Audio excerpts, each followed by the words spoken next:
Hey there, it's Gary Parrish. Welcome back to the CBS Sports Eye on College Basketball Podcast, where we sometimes discuss camel fighting, dodo birds, and leaky black. Matt Norlander is here with me. If you're watching on YouTube, smash the like button like you're Brandon Davies. You have consent. And if you haven't yet, subscribe to the CBS Sports College Basketball YouTube channel.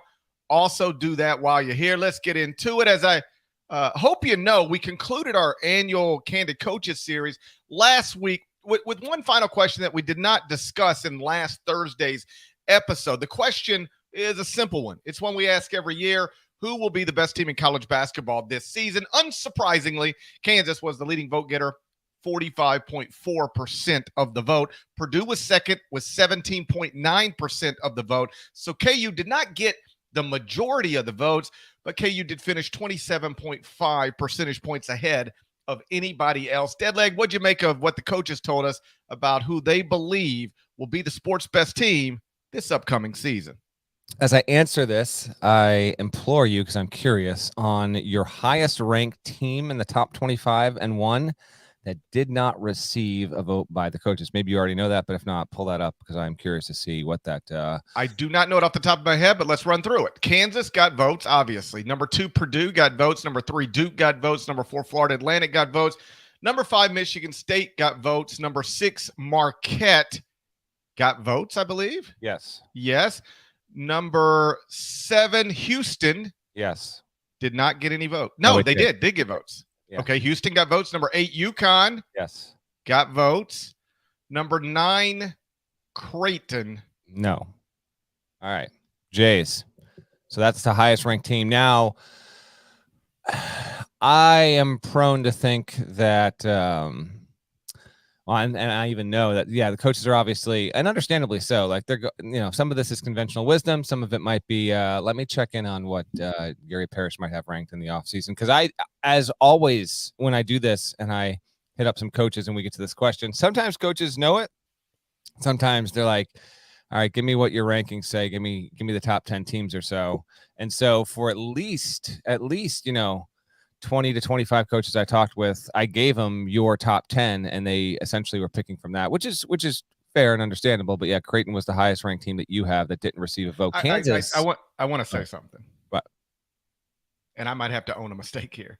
I swear I think I got a Creighton vote, but I don't think I tabulated a Creighton vote. It's been published. I know it's too late, but I have a recollection now that I'm thinking through it. I believe I did get a Creighton vote, but it somehow did not get tabbed. That's on me. It is on you. I also don't let coaches vote for their own team on this. So I didn't talk to Tom Izzo for this series this year, but had I talked to Tom Izzo, I don't allow coaches to vote for their own team, because if you do that, then you sometimes can, disproportionately weight the response pool there. But most coaches won't vote for their own team. Although I allow it. Yeah. But I do have, I think, at least 3 coaches who voted for their own team. Got it. Yeah, I just prefer them to pick someone else just to, the same way that they have to do it for the coaches poll for USA Today. You're not allowed to vote for your own team. I just stick with those rules overall. Kansas lapped the field, 45.4%. Purdue was second, 17.9%. Duke and Michigan State tied in our last Candid Coaches. And then there's a gap.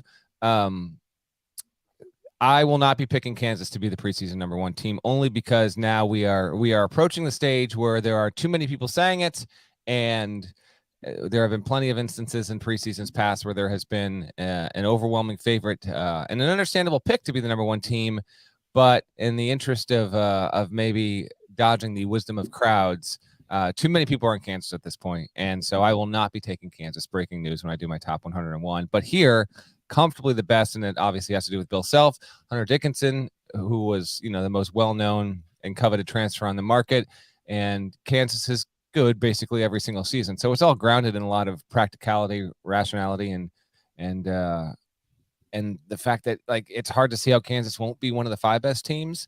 But I disagree with the margin by which Kansas won this. Kansas winning by more than double the vote of second place Purdue, to me is just I don't think it's going to separate itself. I don't think we're going to look up in the middle of the season, GP, and see that Kansas is by far and away the best team with the best resume, and the team that's second or third, is reasonably behind. I don't think that's going to be the case whatsoever. I think that Purdue Duke, Michigan State, Marquette. Those are probably the most likely ones that can certainly usurp Kansas, but even hold on to the number 1 ranking more weeks than the Jayhawks. I don't know that Kansas will establish itself as far and away clearly the best team in the country, but I do think on paper it's pretty obvious to me that this is the best team in the country. We've talked about it before. I had them number 1 in the top 25 and 1, even while I was projecting Kevin McCullough to not return to school. So I had him number 1 without Kevin McCullough. So when he comes back and you now return on the wing, National Defensive Player of the Year semifinalist who averaged double digits in points.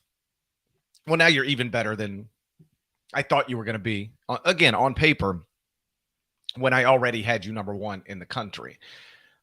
They've got one of the best point guards in the country. They got one of the best bigs in the country. They got one of the best defensive wings in the country. And then, and just for people who are unfamiliar, the point guard is DeJuan Harris. The big is Michigan transfer Hunter Dickinson, Kevin McCullough on the wing. On each side of him, Nick Timberlake, a guy who shot above 41% from 3 on 6.7 attempts per game last season. Is ready to go. And then KJ Adams is a still blossoming power forward who averaged double digits in scoring last season, and I believe started something like 36 games for the reigning Big 12 champs. So, I like every part of that starting lineup.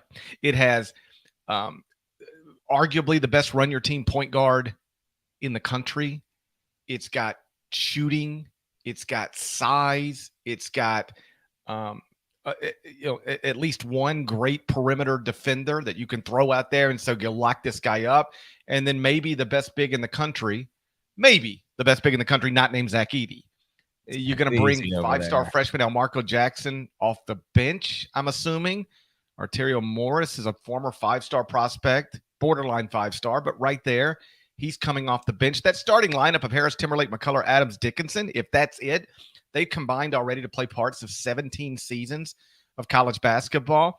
So I don't know that you have to check every single box of these things that we put up in front of you to be a national champion, but Kansas checks just about every one of them. Are you experienced? Yes. Do you have a great coach? Yes. Do you have a great point guard? Yes. Do you have a great dominant big? Yes.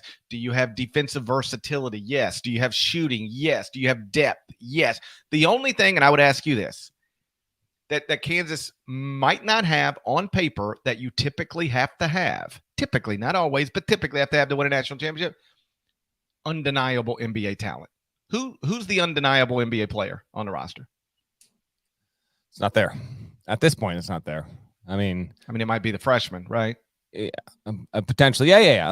I can't wait, particularly Elmarco Jackson. I can't wait to watch him play. Love seeing him as a recruit. And there's a chance that, I would think that your projection is right. And Jackson could be the best or among the best off the bench freshmen in the country next season.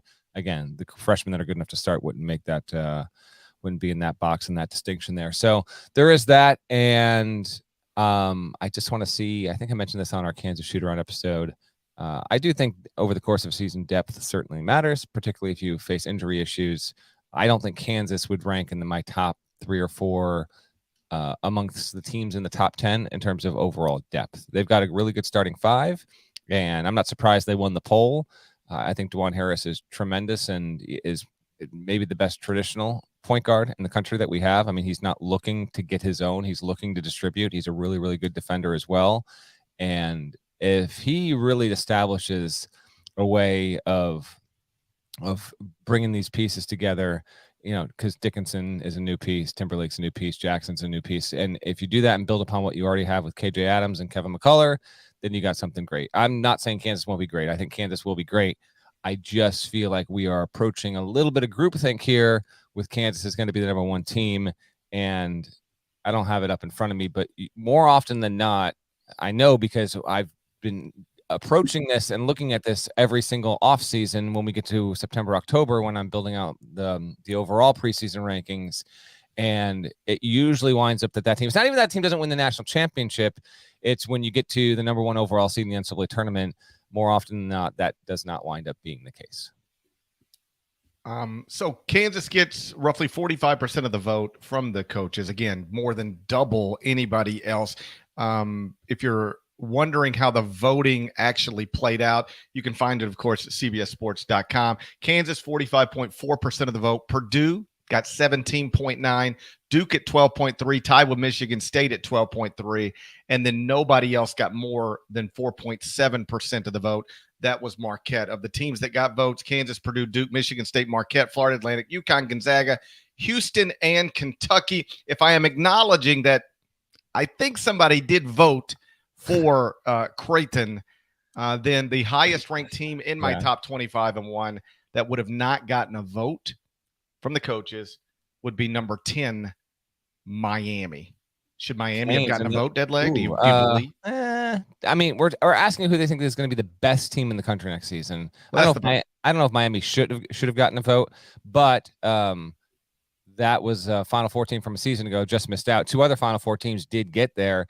And how about FAU getting more votes than UConn in this thing? Now, FAU brings back all but one piece from a Final Four team and a team that won more games last season than any team in the country. Yes, reigning champs UConn included. UConn lost, three important pieces to the professional ranks there. So it's on some levels understandable. But the FAU hype tour continues, and a couple coaches I spoke with, it wasn't even like a courtesy one. It was like, no, here's why I think it's going to be FAU, because when you look at how they won, how composed they were, ton of poise. I love the way that Dusty May uses his rotations, how deep that team is. Like, it's a legitimate team. I think they've got a really good chance at being the best team in the country. I didn't think FAU was going to get a single vote in this thing, but it got a handful of them, and it outpaced UConn, Gonzaga, Houston, Kentucky. The Owls moving in to the American Athletic Conference. We, of course, did a standalone shoot-around episode on Dusty May's crew as well, and winds up coming in 6th overall in this poll. They'll be among the most intriguing storylines heading into the season, because people are going to want to see if last year was just a one-year flash in terms of overall impact. Dusty May's done a good job since year one there, or if they can repeat this and wind up being a ranked team for most, if not all, of the season. And they are working on a non-league neutral site game against Arizona in Las Vegas. Is that done yet? That's done. I had mentioned that on the shoot-around episode because that was on and then it was off. And I believe FAU thought it was going to be off for good, because FAU was not the one that stopped that from happening. And good on Dusty May and his staff to get Tommy Lloyd to do that and pin it down there. So, yeah, FAU's schedule, I don't have it in front of me, but they've got a number of high-profile games. They're going to play Illinois in the Jimmy V as well. They have actually scheduled. Here's the thing. They have actually scheduled. Wish Fornelli were here to see that. Yeah, I know. It's too bad. R.I.P. Tom. They have scheduled extremely ambitiously.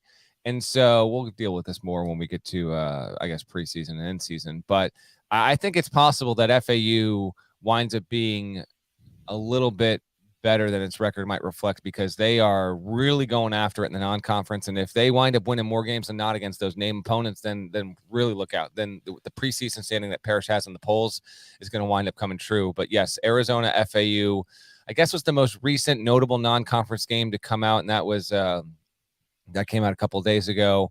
And that'll be on December 23rd. So nudging right up against Christmas. And the Owls. Point here is that they are considered, if you break down our voting here, to be the top 6 team heading into the season, according to the 100+ coaches that we spoke to. And obviously this is a preview of what the coaches poll from the USA Today will be. Won't exactly match up entirely, but you can best believe that, stuff like this and preseason rankings, coaches look at those to inform themselves. So you're getting an early window as to what those official rankings will look like when they come out in about 6 weeks or so. There's nothing I want more this season than for Florida Atlantic to be awesome. I don't want to deal with the nonsense. No. We just did an episode. You said there's nothing more I want this. You said something else. What was it? Last episode. People that listened or listened recently. Yeah, I'm changing everything. Yeah, no, you said there's nothing more I want this season. There was something. I'm evolving. I'm evolving as a man. You were like, I want 4 things this season. Right. I can't remember what one of them was for Marquette to miss the tournament. I remember that was one of them, but Yes, I can't remember the definitely other three. But yeah, add the FAU. I want Purdue. This is what I want. Yeah, I want Purdue to make the Final Four. Yeah, you want that. Yeah. I want Gonzaga to win a national championship. That's right. I want. You want Rick Pitino and St. John's to go to the tournament. Yes. That was Yes. Yep. And I want Florida Atlantic to just be awesome. I don't even know what that means. I just want it to be, if I tweet on February 1st, man, Florida Atlantic is awesome, nobody will have anything to say to me. They'll just have to like it. Good luck. They'll just have to like that. They'll just have to go, I like that, GP. Florida Atlantic is awesome. That's what I want. Those are the the 5 things I want. All right. That was a shame about Aaron Rodgers, isn't it? Yeah, it is. Yeah. Well, you hate to see him go down like that. Obviously, long time. I'm rocking the Bears hat here today. Don't like to see. First of all, that's a hell of a pivot.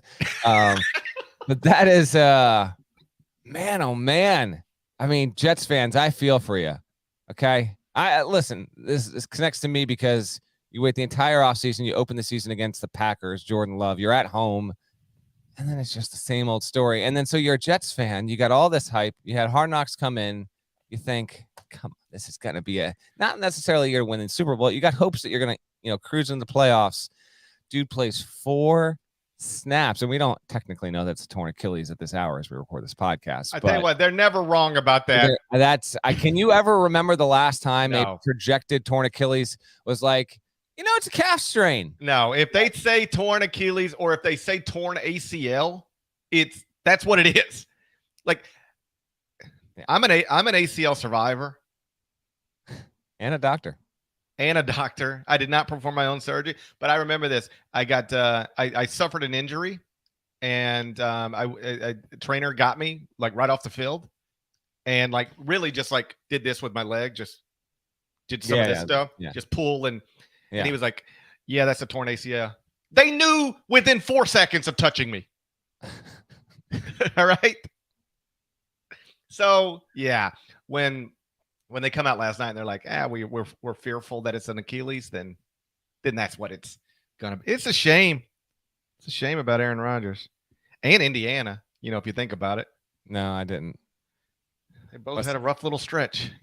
Okay. All right. Yeah. Fox Sports wants to create a postseason tournament for 16 Big 10, Big 12, and Big East teams that did not make the NCAA tournament. That's the report from our friend Seth Davis. Simply put, Fox has media rights deals with those 3 conferences, so it would like to take the best 16 according to the net that didn't make the NCAA tournament, and they play a single elimination tournament after the Elite 8 of the NCAA tournament. Do we really need this? I'll ask Deadleg next. First, though, a word from our partners. We don't get a try run, we only get one life. So enjoy the ride. Just live your life, one day at a time. Enjoy the ride. So Seth Davis reported it. Deadleg wrote about it, confirmed it. Fox Sports is in the process of trying to create a 16-team postseason tournament with the best 16 teams from the Big 10, Big 12, and Big East that did not make the NCAA tournament. In other words, teams that would theoretically be headed to the NIT would now be headed to this Fox Sports tournament to play in Las Vegas the week after the Elite 8. So I won't bother asking you the why, because it's pretty obvious the why. Fox Sports wants to create inventory. They have media rights deals with these 3 conferences.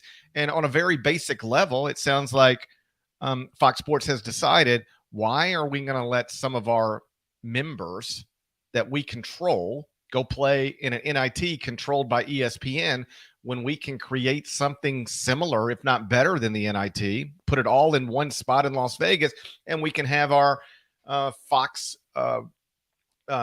connected basketball teams playing on Fox or FS1 instead of on ESPN. That seems to be the motivation. Do we need this? I understand why they're doing it. If I were running Fox, I would probably try to do it. It makes sense to me.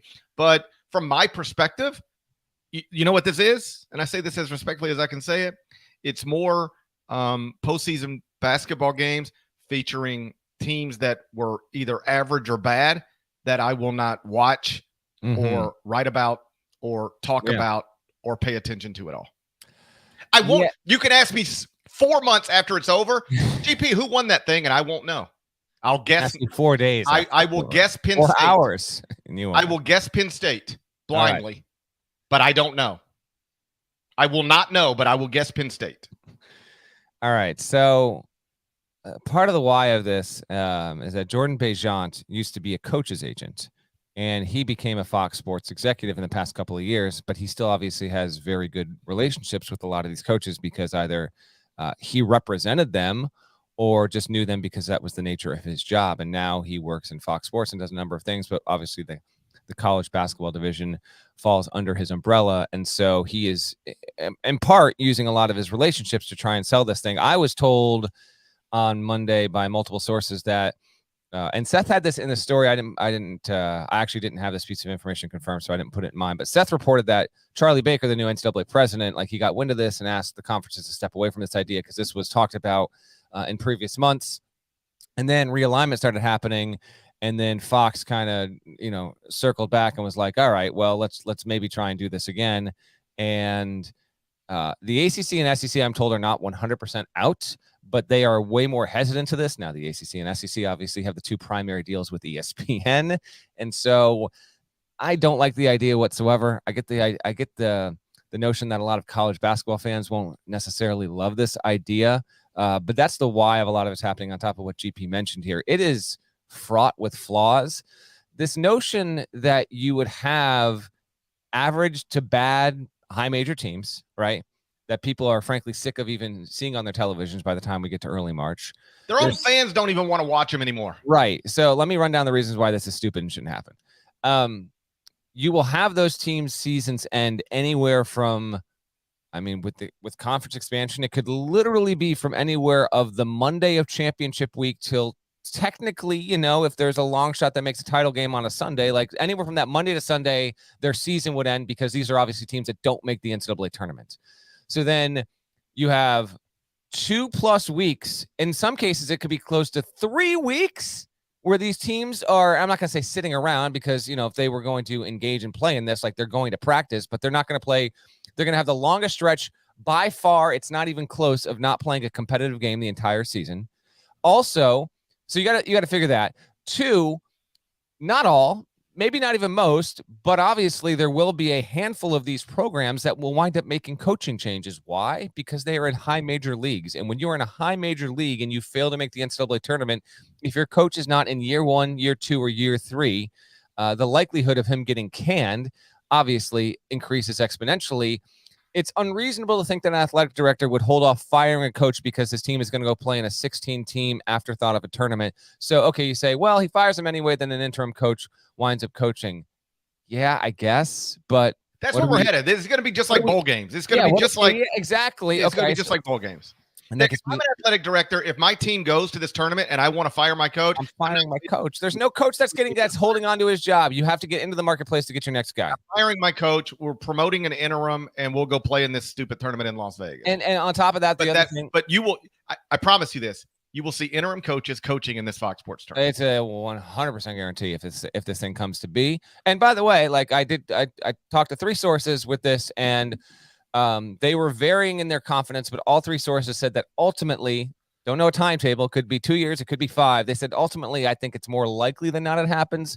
None of them went as far to say I'm guaranteeing it will happen. The other thing is player participation. So there would be a third-party name, image, and likeness component. At least that's the hope. That's the pitch that's expected to be part of this to entice these players who have been a part of disappointing seasons to stick around and play. Now, given the current climate of where we are with the transfer portal, to expect that you would also have full rosters. You mentioned the bowl thing. You beat me to the punch on that. You already have this in football. You even had it in basketball last season where a number of players who was like Michigan had Jet Howard. Like there were definitely players whose teams played in the NIT and they did not play in the NIT. If you think that these players are sticking around for this on top of that, I got news for you. That's not going to happen. It's just not going to happen because on top of all this, these players that are going into the portal are going to expect more in money by going into the portal than they would probably ideally get by playing in this thing for 2, 3, 4 games or whatever it might be. So I just don't think anyone really wants this. It also,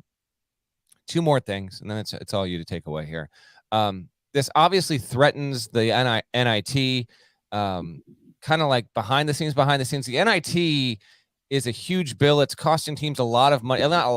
Some teams, not all teams, depending on how you get seated and placed in that thing, how often you have to travel. Like, it is a big strain on some schools' travel budgets. And the NIT as an entity, it's not like on the verge of going extinct or anything like that, although something like this would certainly help precipitate its demise, because you would be trying to make this only a mid-major thing. Or I don't even know if the SEC and the ACC aren't even in it. This whole thing looks weird as is, but this threatens that, which is obviously owned and run by the NCAA. I just don't like that idea on its face. I don't like the idea of a TV network kind of creating an invitational, which also speaks to the one other thing to connect to this that has some people really with their antennas up on this, and it's this idea that a television network would create a tournament for postseason purposes that says, we're just going to pick the teams from the conferences that we want to pick and have these teams involved, which is the big, bad, scary idea down the road that ultimately that's what the NCAA tournament eventually transforms into, when you have these television networks that convince these athletic directors and commissioners and presidents to say, no, let's just do it this way. This is an idea that kind of puts the fork and knife on the table. It doesn't cook the meal. It doesn't do anything like that, but it's the thing that would portend that potentially maybe one day, someday, to possibly happen down the road. Obviously, I'm very, very, very against that idea. So I'm not rooting for this thing to happen. I don't think it's a great idea. I think it would be a complete afterthought, but there's some of the why and some of the how of it would go. Okay. I agree with you that it would be a total afterthought. I agree with you that you and I, in college basketball in general, do not need this. I will, just to circle back, because, you said this, or maybe I said it, like this stupid tournament. It's stupid in the sense that if it never happens, it's fine with me. If it does happen, I don't imagine I'll pay much attention to it or any attention to it. But from Fox's perspective, I want to be clear about this. If I'm Jordan, this makes sense from his perspective.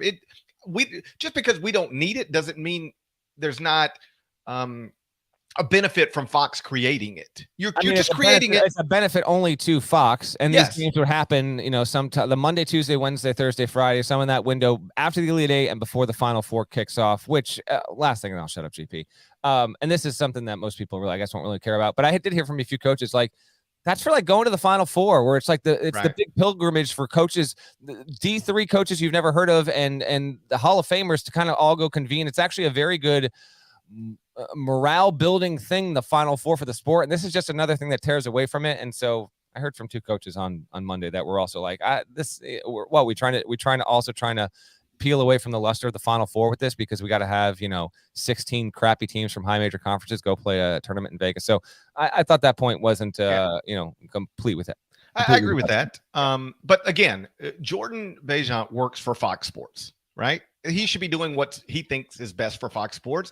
And I actually do think creating this tournament to create inventory for Fox Sports, but also to keep Fox Sports associated programs away from ESPN, like that's all good for Fox Sports. I get it. Like if Jordan ran this idea by me, I'd say, yeah, that makes. I would say I won't watch it or care, but I understand why you're doing it. Makes sense to me. What also makes sense to me is that Charlie Baker would go to them and say, hey, please don't do this. But what also makes sense to me is Fox Sports would look at Charlie Baker and say, double bird. Like, well, you're not going to tell us what to do. Like, why?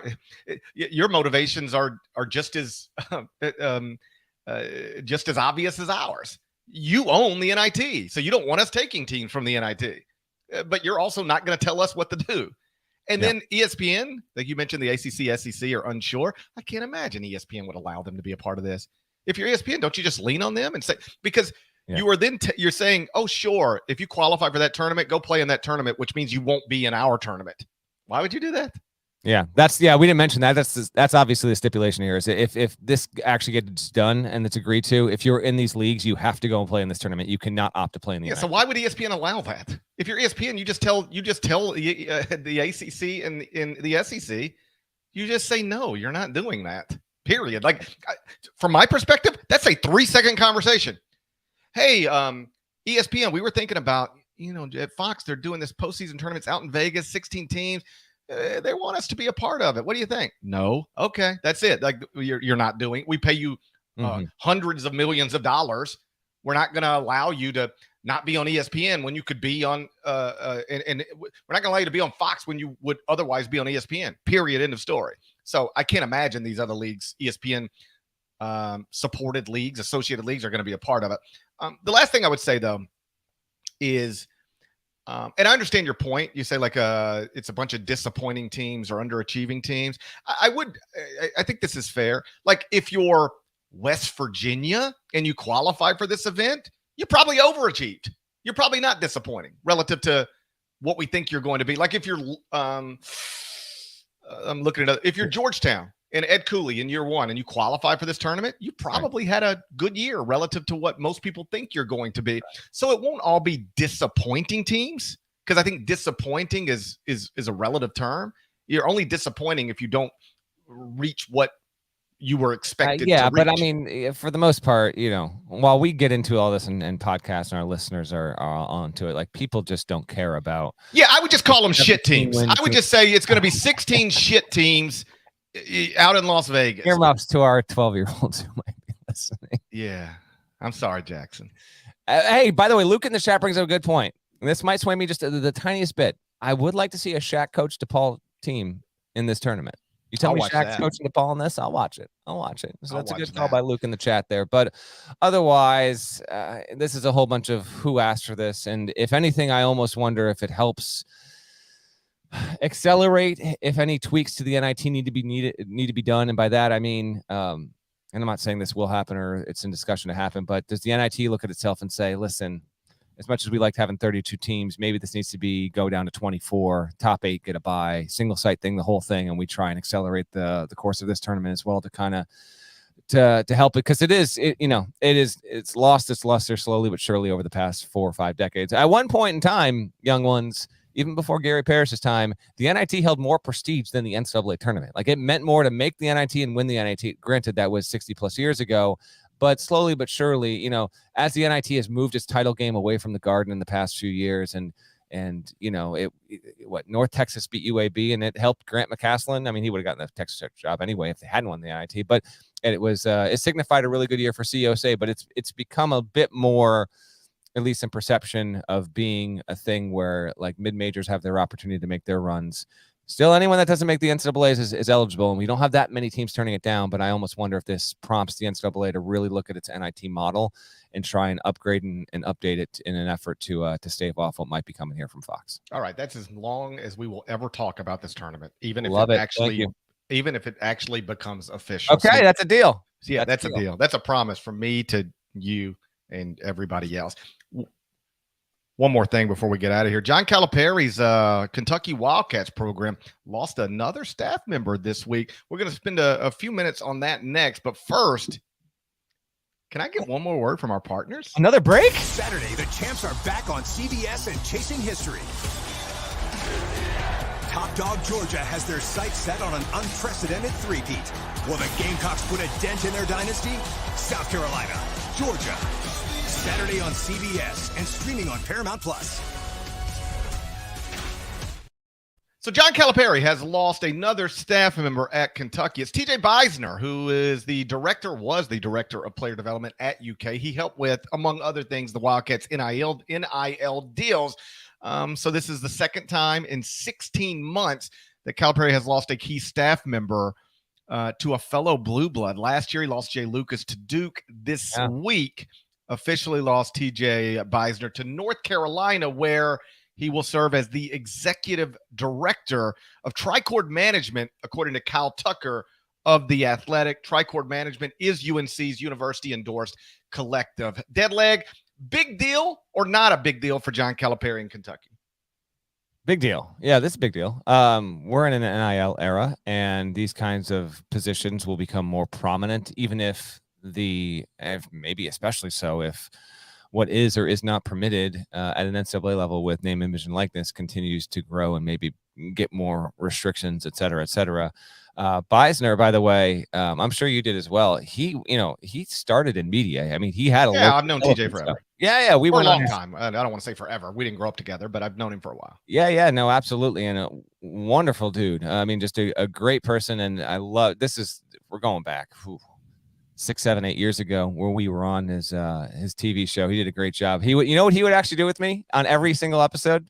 He would trivia time me. Now he didn't call it trivia time, but he would. And I did not know what was coming. It was high pressure situations. I got to tell you that. But he did a great job, and yeah. So he eventually parlayed that into working with Kentucky, and I think he was a significant part of Oscar Tshiebwe deciding to come back to school a year ago, the reigning National Player of the Year, and now, after 2 years of holding this position, he's going to go and work with North Carolina. He will technically not receive a paycheck from North Carolina. This is a Tricord Management. It's an independent firm outside of that, but they're working hand in hand. There are other arrangements like this around the country with schools and management firms that are helping guide the school through NIL. And so, yes, it will be on him to work with the men's basketball program specifically, also help build out North Carolina's men's basketball NIL collective.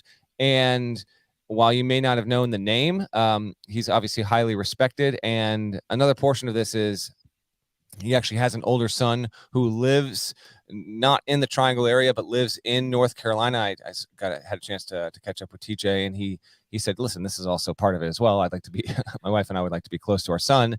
And so it all kind of worked out. And yeah, on its face, it doesn't look great for Kentucky to lose an assistant coach to one blue blood in North Carolina 1 year and then lose its person in charge of NIL to another blue blood North Carolina, 13, 14 months later.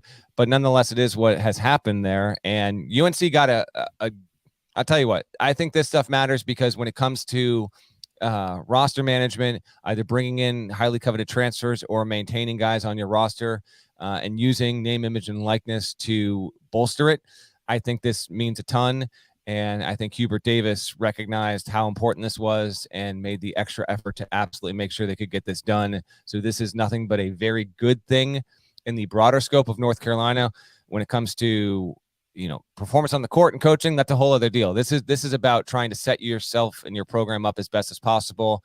UNC got an ad, Kentucky got a loss. Now Kentucky's going to have to replace TJ in some form because this is, I'll tell you what, I tweeted this news out on Monday morning, and I did expect some what's going on here from Kentucky fans. It was more than just what's going on here. There was a lot of what the hell is happening right now? We lost this guy after 2 years. He goes to North Carolina. A couple are like, well, I guess at least it's not Duke, but I'm not happy about it. So we'll see what UK can do to recover. This is, certainly inside baseball stuff, but it's two blue bloods and it's a really respected person in the industry. And UNC's ad is Kentucky's major loss, and we'll see what Calipari does in the coming weeks to replace him, because I think that he absolutely will need to do that to keep up with Kentucky moving forward. Every high major program should have somebody like TJ employed, either directly or indirectly. It's where we're at. And if you're not really focused in that space, whether it's transfer portal, NIL deals, how to get creative, expanding collectives, it's going to be hard to compete at the highest level of the sport if you don't have somebody on that literally every day. And if I said this when NIL first became a thing, and now we're seeing there are some schools that are doing it. I would have a de facto general manager. My basketball coach would be my basketball coach, and my basketball coach would have the most power. He'd be in charge of all decisions, but I would have somebody working on this stuff every single day. And quite clearly to me, UK will replace TJ. With whom, I'm not sure, but certainly with somebody. Kentucky will be fine. John Calipari will be fine. I think that's the most important thing to state. I do think losing TJ is it's not good, but I do think it's Kentucky and John Calipari, and they'll be fine. I do also believe it is notable that John's lost 2 staff members that he did not want to lose in the past 16 months. And what even makes you, because this is the thing that's interesting to me. There was a time where you didn't take somebody away from John Calipari, period. Because either he could keep them with money or loyalty, or just that he's the biggest deal in the sport. And how could you ever leave this guy, right? Like, if you wouldn't stay with him for one reason, you might stay with him for another. But like you with rare exceptions, like I don't even know how you would even contemplate, hey, there's this guy that works for John Calipari. I wonder if we could hire him. So how do we get to that point where John Shire goes, I bet I could hire somebody off John's staff? Where Hubert Davis goes, I bet I could hire somebody off John's staff. How do you get to that point where they think that's even possible? That's interesting to me. Yeah, I would agree. Might be the progression and evolution of the sport, and Kentucky and Cal just not being as dominant across it as it once was. Still very, very prominent, but part of it, some of it's that. Also, you've got two, in this instance here, you've got two coaches that had not been head coaches. They're just new to the game. Like, Hubert Davis had been assistant for a decade, and Shire had been there since 2015 or so. So they'd been around it, I guess. But yeah, I would agree. That is interesting. And if we had flashed back to say 2014, and hard to envision stuff like this happening to Kentucky. And I would agree. Big picture, I don't think this stuff signifies that Kentucky's heading for a downturn. Heck, I mean, we had Kentucky receive a couple of votes to be the best team in the sport this season from coaches that we just surveyed for our Candid Coaches series, but it's certainly not something you want to see. And from the Kentucky perspective, I think if you really want to burrow into this, and we don't have to go too deep into this, because there has been some tension between John Calipari and Mitch Barnhart, and Kentucky wanting to upgrade, and Calipari wanting to upgrade Kentucky's men's basketball facilities, and that really not being on deck. And last year he makes the comment about how it's a basketball school, not a football school. There's just seems to be stuff around the Kentucky athletic department that is not inducing the best possible environment or fostering the absolute greatest relationships. And I think Kentucky fans that are dialed into that literally on a daily basis see something like this and say, okay, here's the latest sign of why we might not be operating like the well-oiled machine that Calipari once had us operating at. Yeah, I mean, this is a guy who famously, made the comment once upon a time, like, we eat first. The implication being we do what we want to do, right? We everybody else can wait in line. We're Kentucky. We do what we want to do. We get who we want to get. And now other schools are just coming in and taking your staff members. That's just the contrast between those two things is notable. I don't know that it's panic time, but it's notable. I don't think to circle back to what you said, you go back to 2014. I don't even think you believe you can even attempt to hire somebody away from John Calipari. And again, these are like, and I know Jay got a different title at Duke, but like he had an option. You want to be an assistant coach at Kentucky or be an assistant coach at Duke? And he decided, I want to be an assistant coach at Duke instead of Kentucky. And TJ, and I know there's family stuff here, I get it. But how about this? And I don't want to speak for TJ, and perhaps I'm wrong about this. But there was whatever pull family might be to North Carolina that might pull you that direction. I don't think it would have pulled you that direction. I don't think it would have pulled a different person in that direction years ago. I think that it'd just be like, here, let me give you some more money. Let me give you a better title. You're not leaving me. I find that not if I'm a Kentucky fan, time to panic, but I find it interesting that people are now coming and saying, hey, you don't have to work there. You can come work for us. And multiple people on John's staff have said, that sounds great. Let's do it. Yeah, agreed. One small thing as we wrap the show here, I saw it a couple of minutes ago, our CBS colleague, Seth Davis, I heard this was going to be the case, but he's got it from sources at this point. He is reporting that the Maui Invitational will stay in Hawaii, but be played at the University of Hawaii. That speculation had been bouncing around for a good 2+ weeks now or so. Obviously, Maui continues to rebuild amidst just an immense, sobering tragedy there with the loss of so many lives and complete and utter destruction of the majority of Lahaina. So that area, understandably and expectedly, just does not have the infrastructure to handle everything that comes with hosting one of the premier events in college basketball, but obviously for that region on an annual basis. But they still want to hold it out at Hawaii, albeit on a different island, and it has not been officially announced. Seth Davis has this. I can't confirm it, but I had been hearing that it was likely to be that way. And as we get closer to the start of the preseason, we are seeing, here and there, more and more schools just holding exhibitions, schools that have an attachment and have played in that tournament a number of times. So if you were curious, literally as we started podcasting this, Seth tweeted that out, and that's the latest. We don't have an official announcement, but I would think something's going to be coming pretty soon. It is a stacked, loaded field this year, even more so than usual for that prestigious bracket. Among the reasons programs agree to play in the Maui Invitational is the trip to Hawaii. It's just like we get to take our team to Hawaii, take our families to Hawaii. Because coaches will say, like, I do it because on the way back, it actually can, like, be a drawback for those 3, 4, 5, like the first game after. There actually is, because of the logistics, body clocks, getting back into it. It's worth, quote unquote, chancing a down game or a loss after that because of everything that comes with that trip. Yeah. Right. I think we talked about John Calipari on a different subject earlier. I think he has on the record said he will not go back. Yep. It's just he doesn't believe, he believes it's too far and it takes too much of it, because it is far, buddy. I mean, you get to LA and you still got a long way to go. Yeah. But most coaches, John, I think most coaches agree with John in that boy, it can take a toll on you. But most coaches say anyway, I'm going. Like it's just too good of an experience to pass up. So to take this event and move it from Maui to Las Vegas or South Dakota or Fort Worth, you lose the Hawaii part of it. So I like this. Like everybody still gets to go to Hawaii. It's a different island. It's a different venue, but everybody still gets to go to Hawaii. I think this is obviously we're dealing with awful circumstances. You just do the best you can under these awful circumstances. And I think moving this event to Honolulu to be played on the same days in the same state, but just a different part of it. Yeah. That's a totally sensible and positive move. Yeah. I think if I'm remembering correctly, I think the University of Hawaii, I guess I could check this real quick. I don't think it's on the Big Island. I think it's in Oahu, because I think Honolulu is in Oahu. And I don't know all my Hawaiis as well as I probably should.